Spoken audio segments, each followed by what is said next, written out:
السلام علیکم ورحمۃ اللہ وبرکاتہ۔ تعلیم کی فضیلت یہ ہے کہ جہاں اللہ تبارک و تعالی اور اس کے رسول کی مجلس لگی ہوئی ہو، وہاں فرشتے آ کر اپنے پروں کو بچھا لیتے ہیں، اور جب مجلس ختم ہو جاتی ہے تو فرشتے اللہ تعالی کے پاس جاتے ہیں۔ اللہ تو عالم الغیب ہے، لیکن پھر بھی فرشتوں سے پوچھتا ہے کہ تم کہاں تھے؟ تو فرشتے کہتے ہیں خدا را تیرے اور تیرے رسول کی مجلس لگی ہوئی تھی، ہم وہاں تھے۔ تو اللہ تعالیٰ پوچھتے ہیں فرشتوں سے کہ بتاؤ وہ کس چیز سے پناہ چاہ رہے تھے اور کس چیز کی طلب کر رہے تھے؟ تو فرشتے کہتے ہیں خدا را وہ جنت کی طلب کر رہے تھے۔ تو اللہ تبارک و تعالیٰ کہتے ہیں کیا انہوں نے جنت کو دیکھا ہے؟ تو فرشتے کہتے ہیں خدا را اگر وہ جنت کو دیکھ لیتے تو اور زیادہ طلب کرتے۔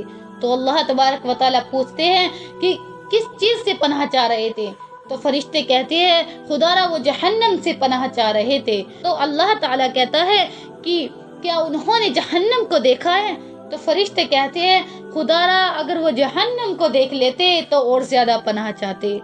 تو اللہ تبارک و تعالیٰ کہتے ہیں کہ جاؤ جا کر ان کو خوشخبری سنا دو کہ میں نے ان کی بخشش کر دی، ان کے گھر والوں کی بخشش کر دی، ان کے تمام رشتہ داروں کی، تمام اقارب کی بخشش کر دی، اور جو اس مجلس کے قریب سے میں نے اس کی بھی بخشش کر دی۔ سبحان اللہ!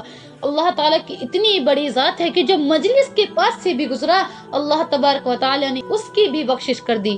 تو اگر ہم اللہ تبارک و تعالیٰ کی مجلس میں جا کر بیٹھیں گے تو ہماری تو بخشش ہوگی، ساتھ میں ہمارے رشتہ داروں کی، ہمارے اقارب کی، سب کی، ہمارے دوست کی، سب کی بخشش ہوگی انشاءاللہ۔